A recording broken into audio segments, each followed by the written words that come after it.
So today we are looking at, and I've called this Fearless for Freedom. And I have three stories of three women who helped others gain freedom and or gain their own freedom. But before we get started, I'm going to share a folktale. And before I share the folktale, I'm going to set us up where we are. Now, last week we were in Africa, sitting around a fire in a traditional storytelling circle. Now, what's nice about storytelling is it comes in many different forms and stages. We have the traditional storytelling around the circle, but we also have the storytelling of sitting around the table at home.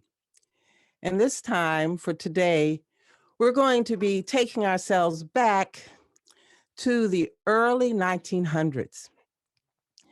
And this is a group of Northerners listening to stories from some Black women talking about Black women they knew. And the way we would call people to start this story circle is going to be with a little drum. And we're drawing the story circle with this drum.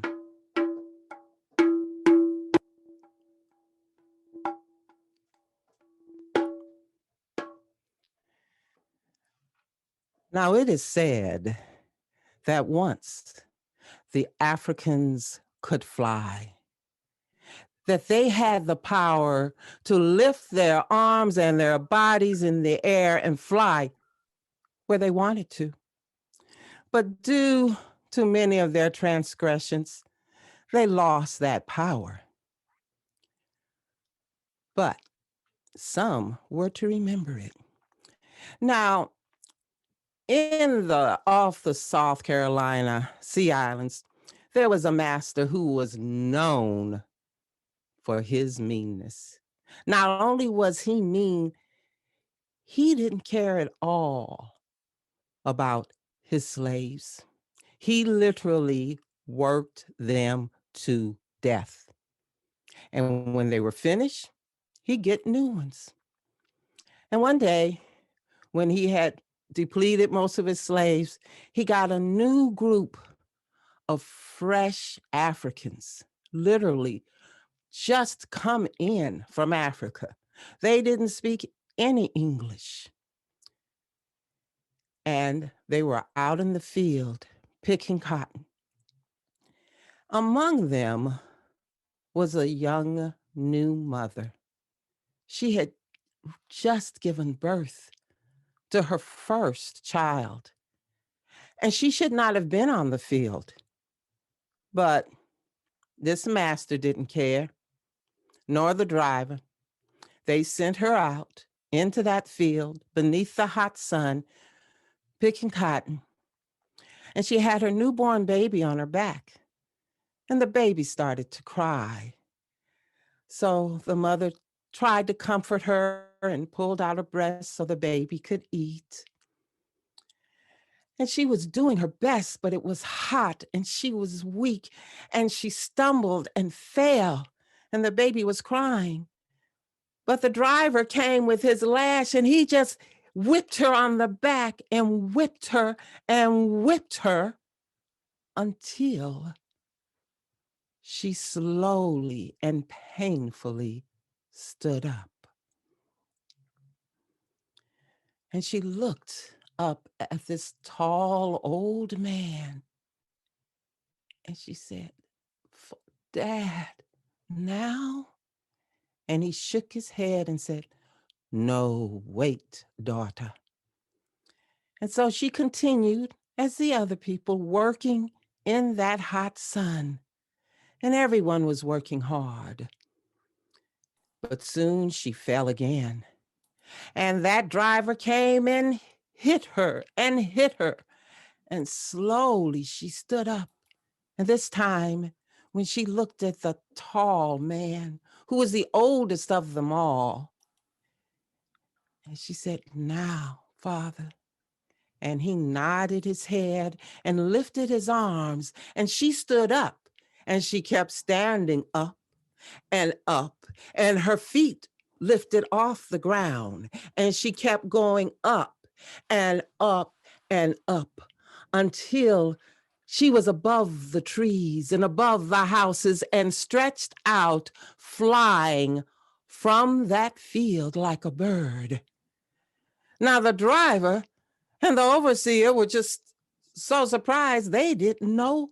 They couldn't believe what they had seen with their own eyes.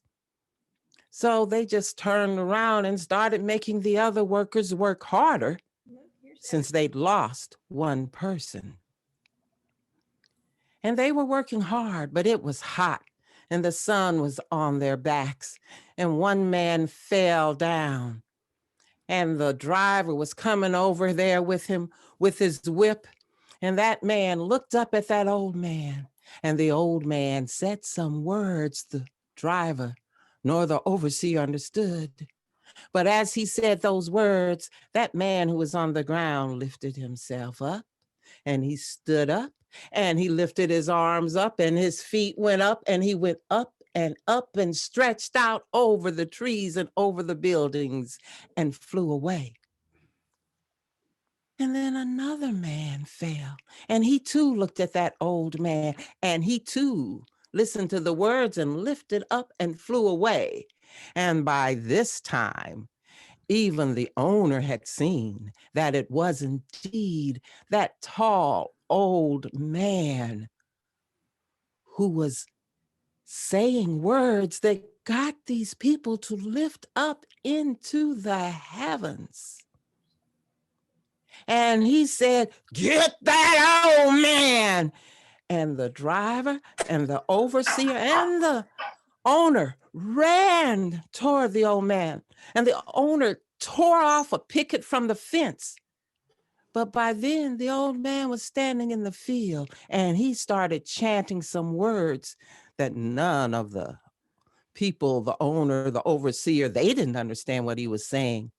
But every Black person in that field understood what he was saying. And they stood up and they listened to those words, and they remembered what they had forgotten. They remembered that power they had within them. They remembered the power to fly. And as that old man chanted, they all lifted their arms and lifted them up. And soon their feet were lifting up off the ground, and they were going higher and higher. And soon they were stretched out, flying over the houses, over the trees, over the fields, out of sight. And the overseer and the driver and the owner, they were running after the old man because he was at the end. And he just turned and looked at them and laughed and lifted himself up. And they flew away like ravens, remembering the freedom and the power they had to fly away. The people could fly. And that story is a story I'm sure the slaves told each other for years. And they sang these things in songs too, because people know the spiritual songs. So we are going to talk about 3 women today. And interestingly, they have some things in common, which if we have time at the end, I'll see if anyone notices. And one of the things that influenced, and I'm just going to miss this now, this bit of history, influenced and affected these women was the Fugitive Slave Act that was passed in 1850. Up until that time, slaves were able to escape from slave-owning states, slave-owning masters, and go to the North or Western states, other states where slavery wasn't allowed, and they could be free. But in 1850, with the passage of the Fugitive Slave Law, escaped slaves had no protection.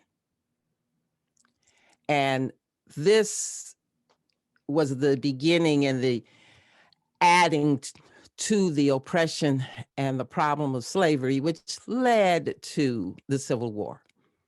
It took 10 years, but this was the first nail in that. So we're going to start with a woman who was born in 1806. And she was named Charlotta Gordon.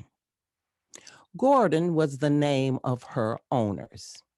Now, what's interesting about Charlotta Gordon is that she was born of mixed German and Black heritage on her father's side, which means her father was the son of the person who owned him and a Black woman. And Charlotta's mother was a Seminole Indian native. So Charlotta was light-skinned with straight hair, definitely a mixed woman.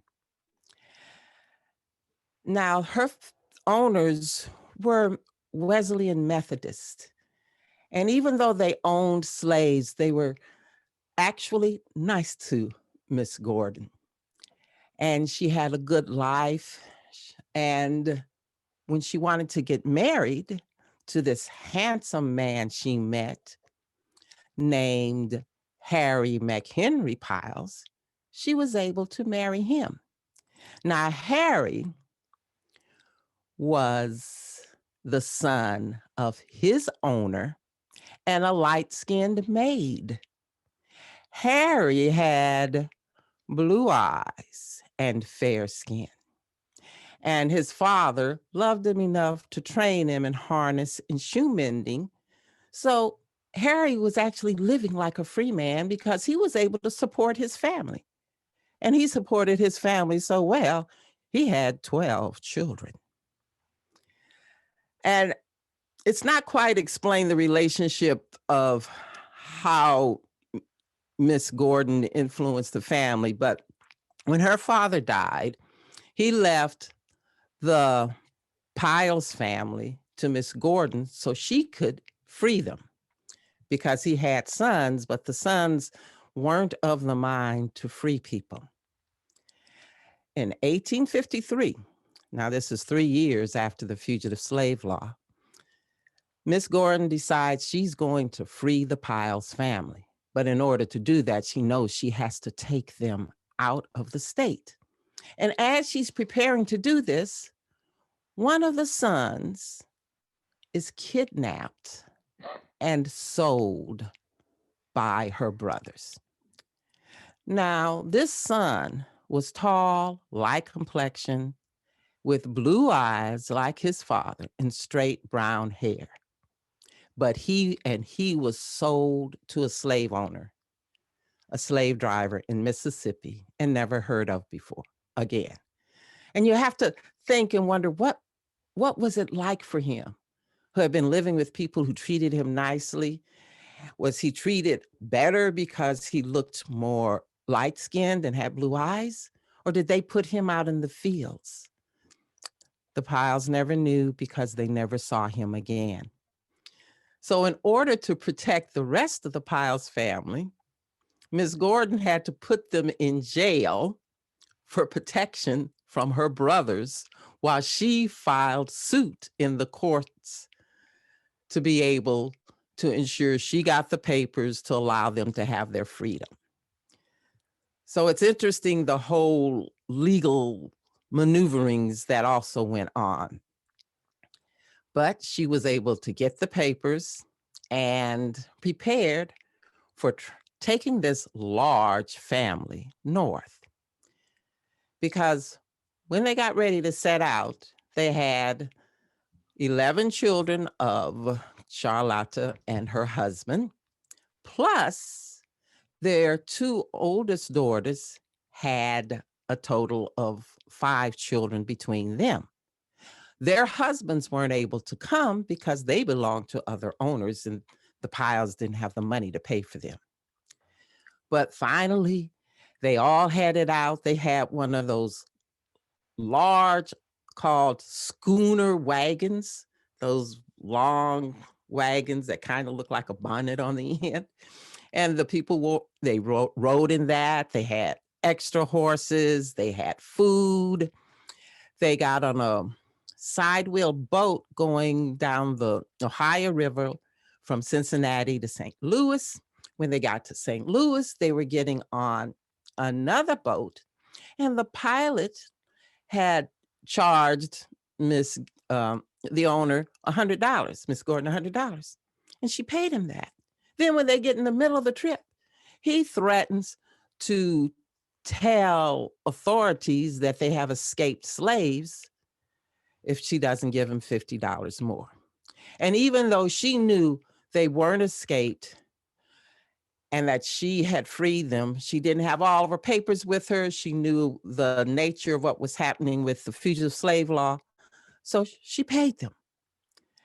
And they continued on their journey. Once they got off the boat, as they traveled in their train, they had the usual difficulties people on a train have, protecting themselves from animals, making sure they had enough food, dealing with the weather. But finally, they crossed the Des Moines River and settled in Keokuk, Iowa.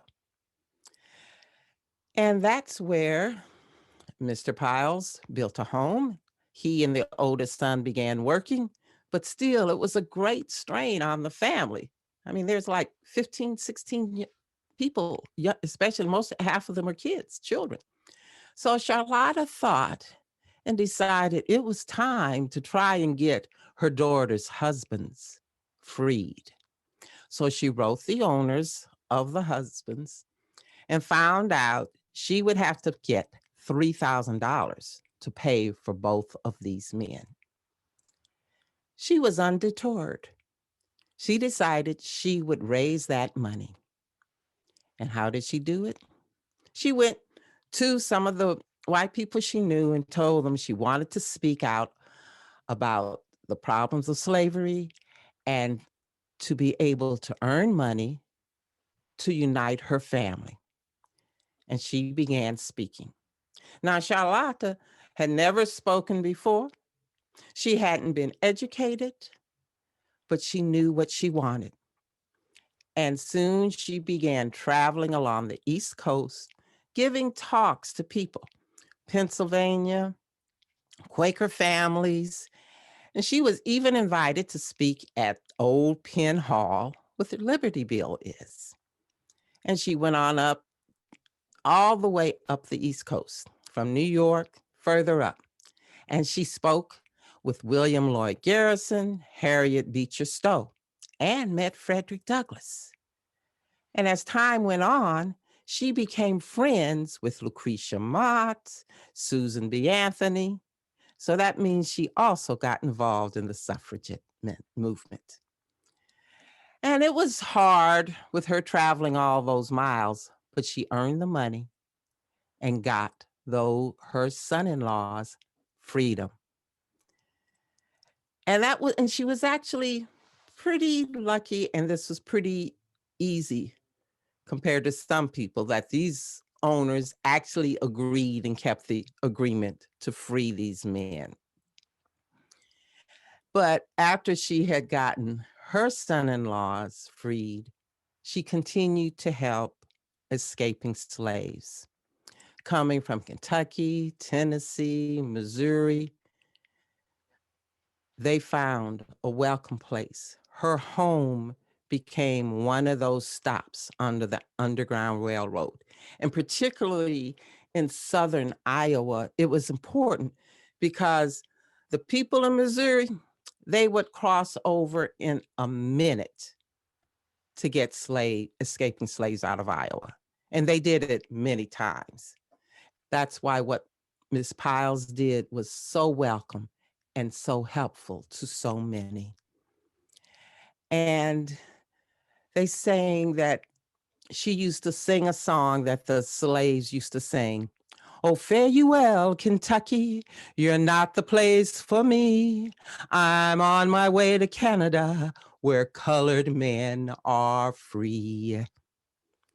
Grandma Piles continued that work, serving, helping escaping slaves, helping freed people, and helping working for women to get the vote until she died at 74 years old in 1880.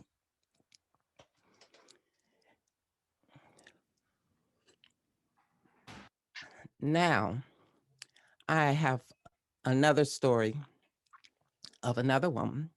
And this story is actually from a book, and it is public domain. So I will actually be reading some of the words from the book as she wrote them because they're so good. But the book is called Incidents in the Life of a Slave Girl. And on the book, it says Harriet Jacobs, but it was written by Linda Brent. But the book was published in 1861. And because of the Civil War and still of the fact that slaves and freed people were still getting captured and put into slavery, she did not use her real name. She began the book, and this is a little bit from her preface. Reader, be assured this narrative is no fiction. I am aware that some of my adventures may seem incredible, but they are nevertheless strictly true. I have not exaggerated the wrongs inflicted by slavery. On the contrary, my descriptions fall far short of the facts. I was born and reared in slavery, and I remained in a slave state for 27 years. I've not written my experience in order to attract attention to myself. On the contrary, it would have been more pleasant to me to have been silent about my own history. Neither do I care to excite sympathy for my own sufferings, but I do earnestly desire to arouse the women of the North to realizing sense of the conditions of 2 millions of women at the South, still in bondage, suffering what I suffered, and most of them far worse. I want to add my testimony to that of abler pens to convince the people of the free states what slavery really is. Only by experience can anyone realize how deep and dark and foul is that pit of abomination. May the blessings of God rest on this imperfect effort in behalf of my persecuted people. She was born in Edenton, North Carolina in 1813. And her father was a carpenter, and he was intelligent and skillful in his trade and allowed to do his work to support his family, but he had to pay his owner $200 a year. So he's paying the slave owner $200 a year, but he's able to take care of his family. And so Harriet grew up without really, until she was 6 years old, consciously being aware of being a slave because she lived with her parents and her younger brother, William. He was 2 years younger than her. And her father and parents were both light-skinned and were called mulattoes. And they had their own house and had a good life. And had her grandmother, her maternal grandmother, also lived there. And she loved her grandmother. Now, the grandmother's story was sad. The grandmother's father was her owner. And when he died, he freed the mother and her 3 children, and they were on their way to live in St. Augustine. And this was during the Revolutionary War. But they were captured and sold by someone else into slavery, even though they were free. So that movie that was shown, that happened a lot, too many times, that people were given their freedom and put back to slavery. And this is ironic that it happened during that war for freedom called the Revolutionary War. So her grandmother ended up being put back into slavery as a little girl, sold to the keeper of a hotel. And she had a hard childhood for a while, but she was industrious and bright. And she ended up getting advanced as far as she could in terms of her work, and people respected her. And at night, when Harriet was young, her grandmother would bake crackers and she'd sell them. And she was doing this and she was able to keep this money for herself and save it. And she was working and saving money so she could purchase the freedom of her grandchildren or her children. And meanwhile, while her first few years of life were good for Harriet, her mother died, though, when she was 6 years old. And slowly her life began to change. Instead of her mother, she had a new mistress, her mother's mistress. And this woman was kind to her, and she loved being with her. In fact, she wrote, "My mistress was so kind to me that I was always glad to do her bidding and proud to labor for her as much as my young years would permit. I would sit by her side for hours, sewing diligently with a heart as free from care as that of any free-born white child. When she thought I was tired, she would send me out to run and jump, and away I bounded to gather berries or flowers to decorate her room. Those were happy days, too happy to last." Because when Harriet turned 12, this mistress died. And it was the end of her happy days for a long, long time. Because instead of being freed as they thought they would be, her grandmother and Harriet, because her mistress had said she would, the person who took over her estate was named Dr. Flint, and he did not free them. In fact, he tried to sell Harriet's grandmother. But Harriet's grandmother was so well known in the community that when he tried to sell her, no one would buy her. Finally, one older woman in town bought the grandmother and immediately freed her and gave her her freedom. Oh, yes, and that $300 that her grandmother had saved, the mistress had borrowed it from the grandmother and said she was going to pay her back. But after her death, when the grandmother went to get the money, Mr. Flint said he couldn't afford to pay her back. Now, Mr. Flint and his family were not the nice people that Harriet had known the first 12 years of her life. This is something she wrote about how they were treated in terms of food. Little attention was paid to the slaves' meals in Dr. Flint's house. If they could catch a bit of food while it was going, well and good. But Harriet didn't worry because she would stop by her grandmother's house and get food.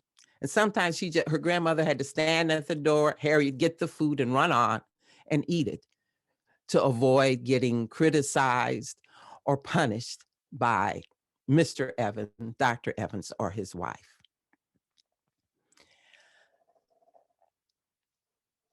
So Mrs. Flint, this is Harriet writing about the doctor's wife. Mrs. Flint, like many Southern women, was totally deficient in energy. She had not strength to superintend her household affairs, but her nerves were so strong that she could sit in her easy chair and see a woman whipped till her blood trickled every stroke of the lash. She was a member of the church, but partaking of the Lord's Supper did not seem to put her in a Christian frame of mind. If dinner was not served at the exact time on that particular Sunday, she would station herself in the kitchen and wait till the food was dished and then spit in all the kettles and pans that had been used for cooking to prevent the cook and her children eking out a little meager fare from what remained of the gravy and the scrapings. The slaves could get nothing to eat except what she chose to give them. Poor provisions were weighed out by the pound and ounce 3 times a day. I can assure you, she gave them no chance to eat wheat bread from her flour barrel. She knew how many biscuits a quart of flour would make and exactly what size they ought to be. So, this is just an example of the kind of constant daily pettiness that created the stress of being a slave, even working inside a house. And added to that was the attentions from the slave masters. In her book, Harriet gives many examples of the cruelty and hurt and suffering that she saw even as a young girl. But and there were beatings, there was the lashings, but the one thing that was sad to her was seeing the way that the owners, the males, would take advantage of their female slaves and then take their own children and sell them. Now, as I said with the Piles, that wasn't the case.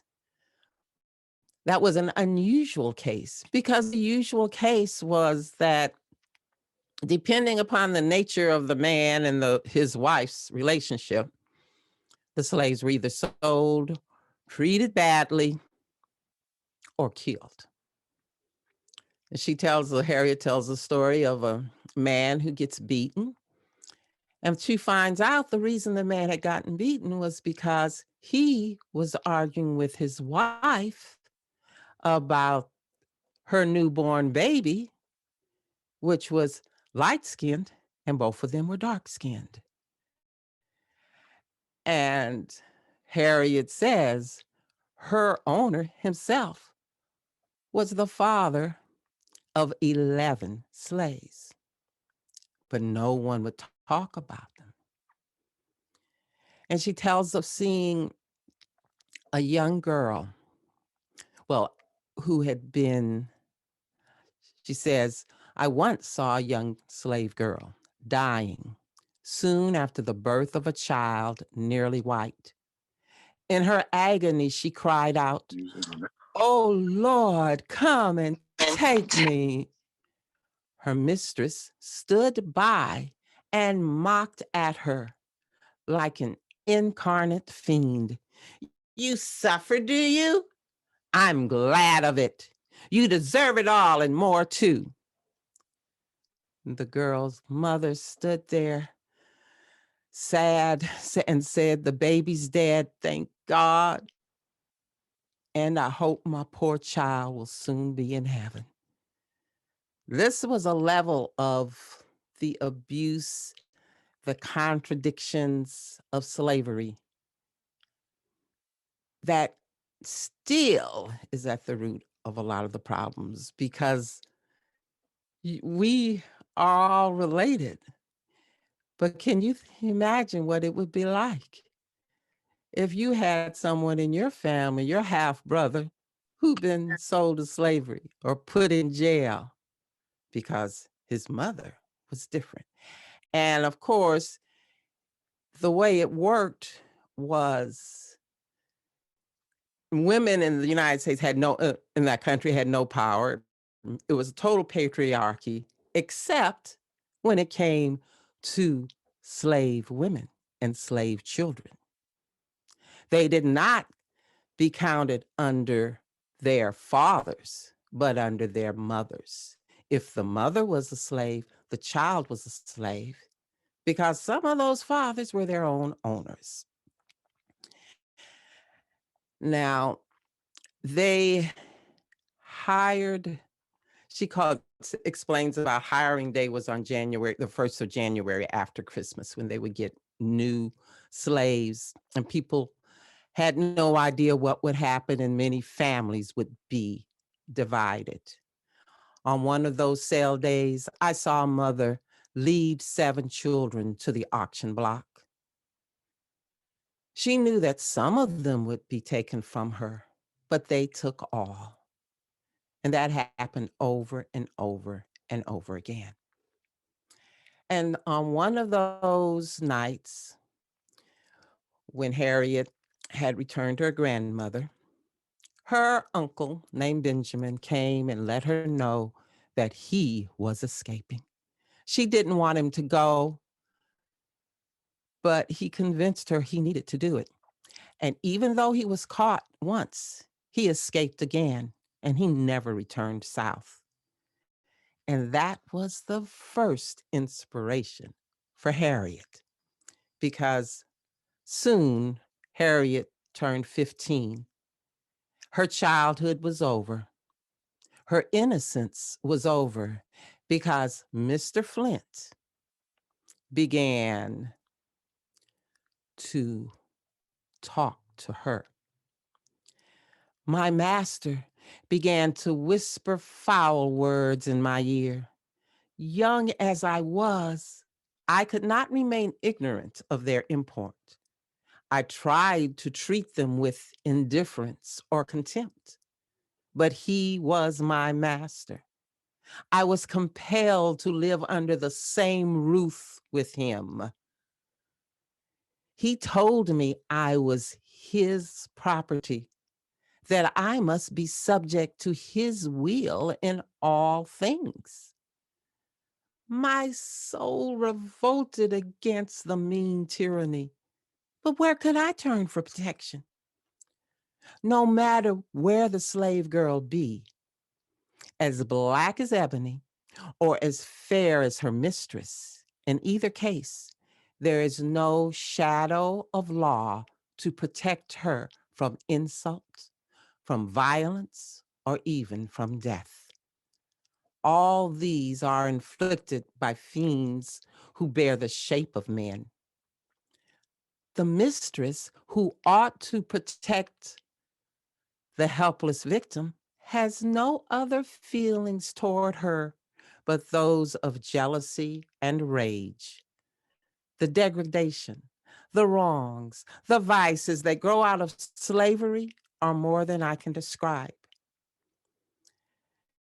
My master met me at every turn, reminding me that I belonged to him and swearing by heaven and earth that he would compel me to submit to him. If I went out for a breath of fresh air after a day of unwearied toil, his footsteps dogged me. If I knelt by my mother's grave, his dark shadow fell on me even there. And so that was the beginning of her struggle and journey to freedom.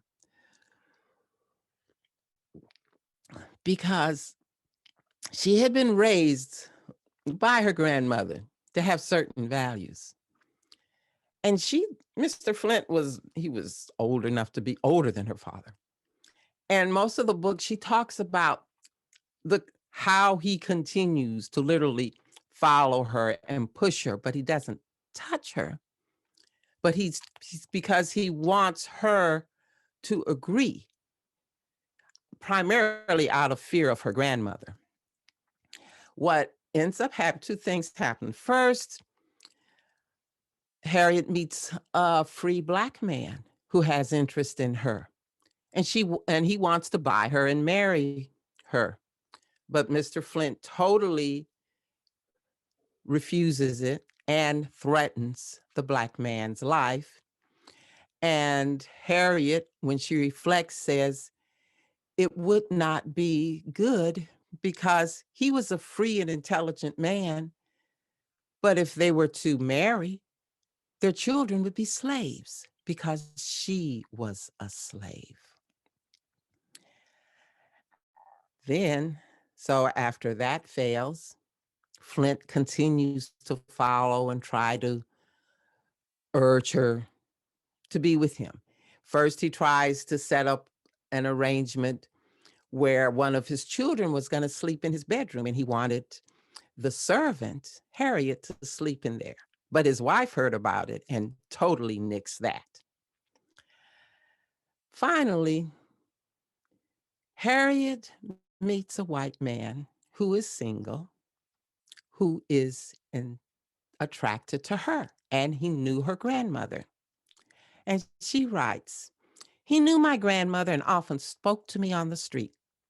He became interested in me and asked about my master, which I answered in part. He expressed a great deal of sympathy and a wish to aid me. So much attention from a superior person was, of course, flattering, for human nature is the same in all. I also felt grateful for his sympathy and was encouraged by his kind words. It seemed to me a great thing to have such a friend. By degrees, a more tender feeling crept into my heart. He was an educated and eloquent gentleman, too eloquent, alas, for the poor slave girl, me, who trusted in him. But she eventually gets pregnant. His name was Mr. Sands.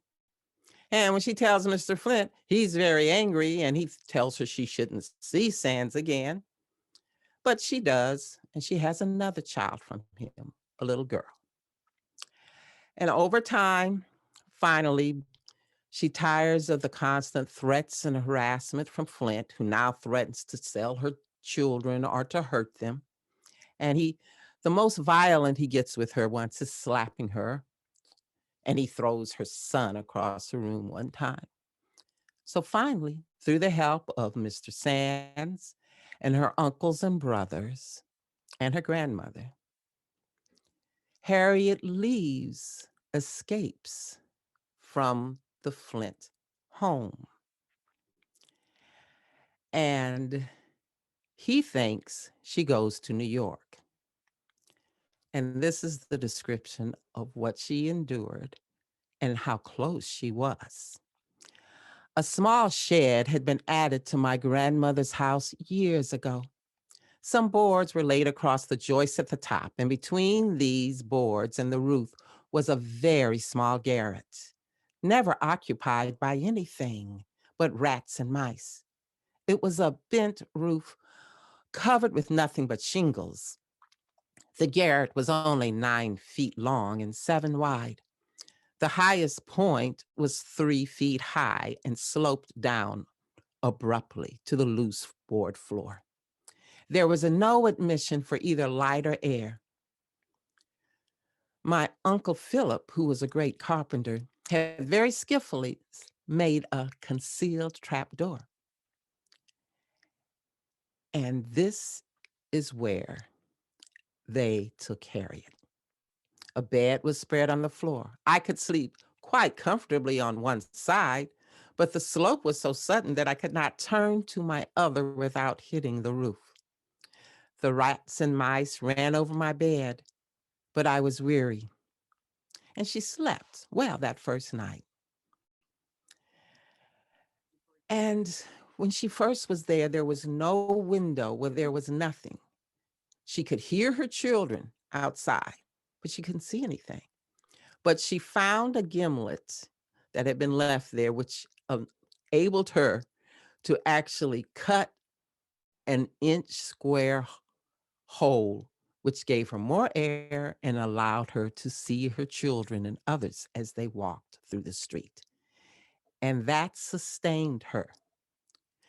Her food was given to her through the trap door by her grandmother and her uncle. And at night, she'd actually talk to her grandmother and our uncles after the children were asleep and after everything was quiet. But she spent 7 years hidden there before she was finally able to make her way north.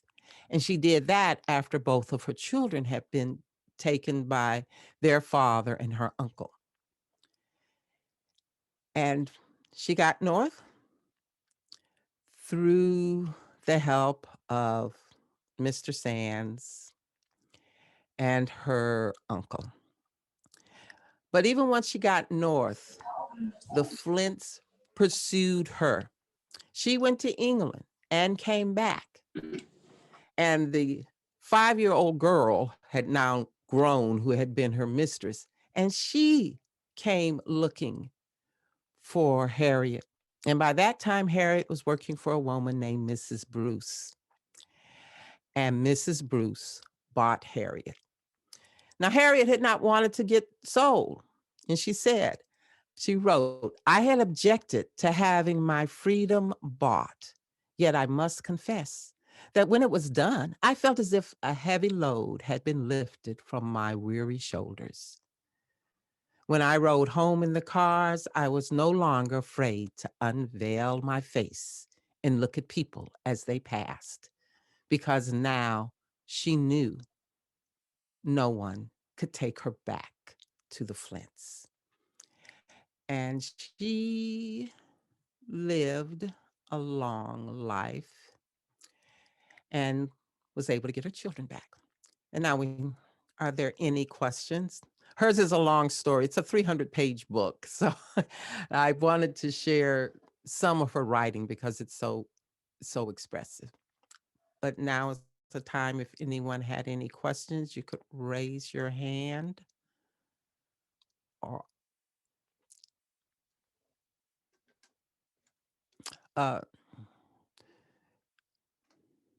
Charles Evans, Claudia raised her hands. Can you unmute yourself, or do you have to mute them, Claudia? We just sent a request for them to unmute.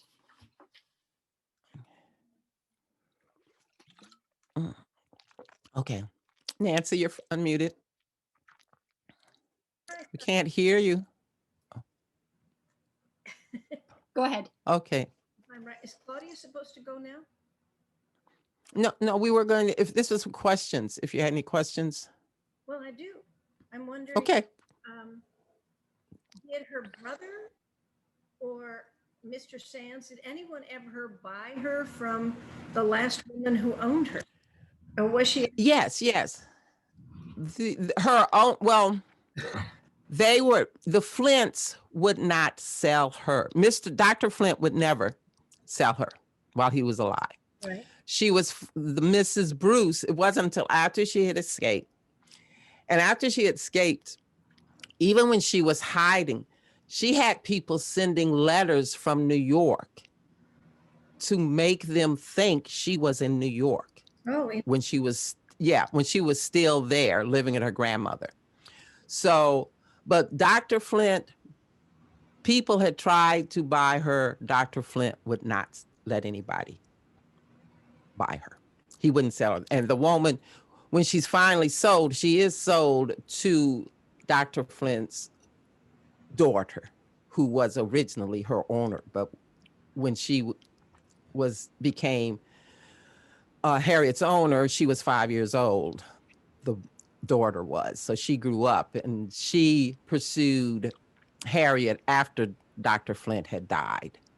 So she was willing to sell her because by that time she had been gone so long. They just were still trying to get what they could get. And it was all, and for them, it was just property and money. It wasn't people. It was just about property and money. A lot of courage there. Courage. Any other questions? I'll run through real quickly. Our next story is... Skywalker, can you pause for a second? Sure. Arjun has a question. I'm just gonna Okay. unmute. Hi, am I audible? Yes. Oh, thank you. Hi, Skywalker. I wanted to ask, and I hope not to derail too much, but as a lot of people are familiar with, there's been a lot of proposals and reaction to things like putting Harriet Tubman on the American $20 bill. And I just wanted to know a little bit about what you thought of that discussion about how a complicated country like ours elevates people to the status of national symbols, and what part of it is mythical and what part is acknowledging the past and expressing acceptance, and what do you feel about all of that discussion? Well, my whole thing is, hey, they said it's going to happen. It should have happened a few years ago.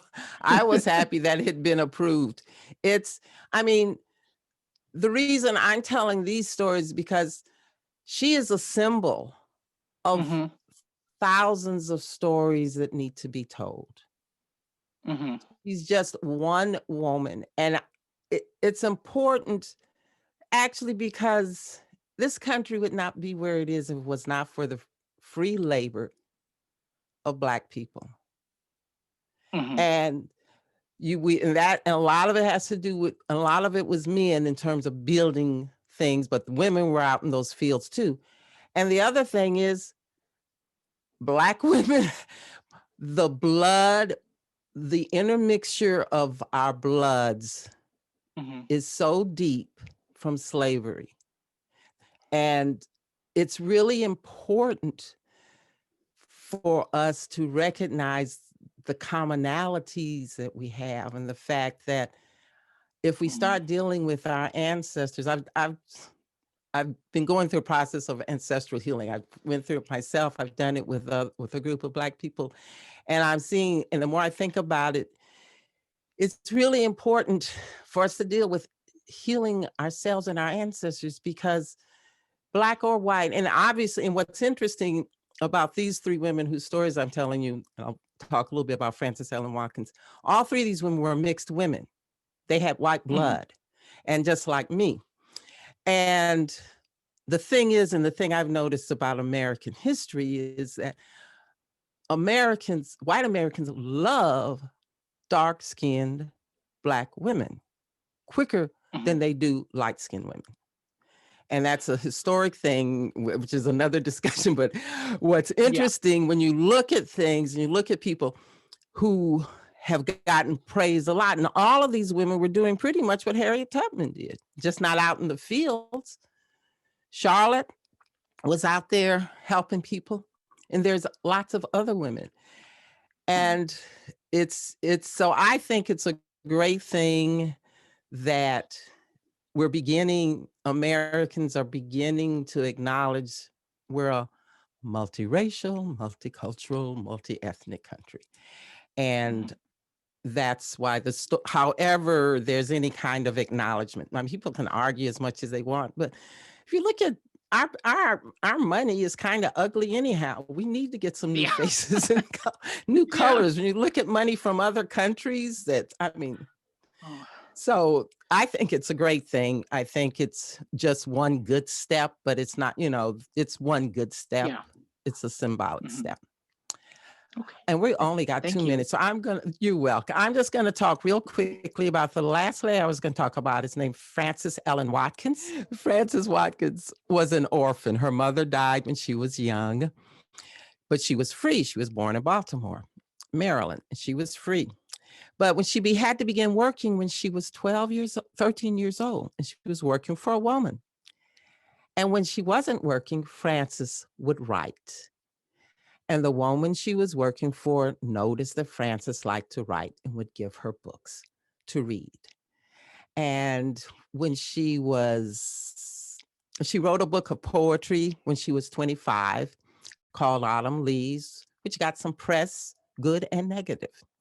And then she went on to teach at what was called Union Seminary and eventually became Wilberforce University in Ohio. But she eventually returned back to Maryland because when she worked in Pennsylvania and she saw people going through the Underground Railroad. And I just want to read this one piece that she wrote because it's just so beautiful, the way she wrote. I saw a passenger by the Underground Railroad. Notwithstanding that abomination of the 19th century, the fugitive slave law, men still determined to be free. Notwithstanding all the darkness in which they keep slaves, it seems that somehow light is dawning upon their minds. These poor fugitives are property that can walk.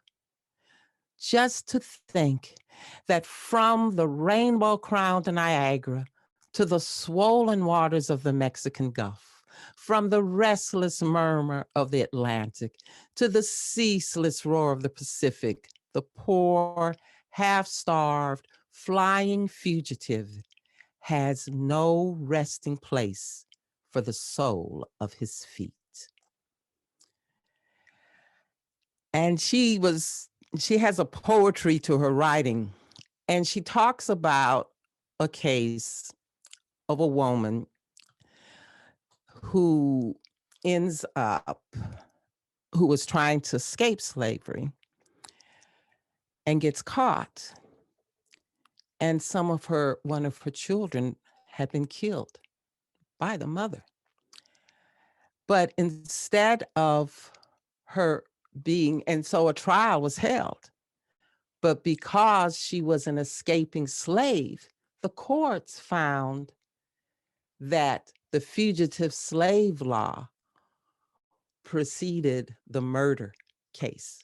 So she was returned to slavery and didn't live more than 5 years.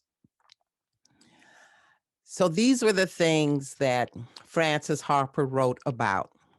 And she worked in her life for anti-slavery causes. And after slavery and after the Civil War, she went to the South and helped people during Reconstruction. And I'll read this last piece of what she wrote about her experience. You would be amused, she wrote a friend, to hear some of the remarks which my lectures call forth. She is a man. She's not colored. She is white. She is painted. I am constantly talking, and how tired I am some of the time. Still, I am standing with my race on the threshold of a new era. Though some may be far past me in the learning of schools, yet today, with my limited and fragmentary knowledge, I may help the race forward a little. Some of our people remind me of sheep without a shepherd. I'm going to have a private meeting with the women. I'm going to talk with them about their daughters and about things connected with the welfare of the race. Now is the time for our women to begin to try to lift up their heads and plant the roots of progress under the hearthstone. So it's interesting. She was educated, self-educated, grew up as a free woman, and was light-skinned, and so expressed herself differently than those who had been working in the South, picking cotton and treated as slaves. But she united with them as a Black woman.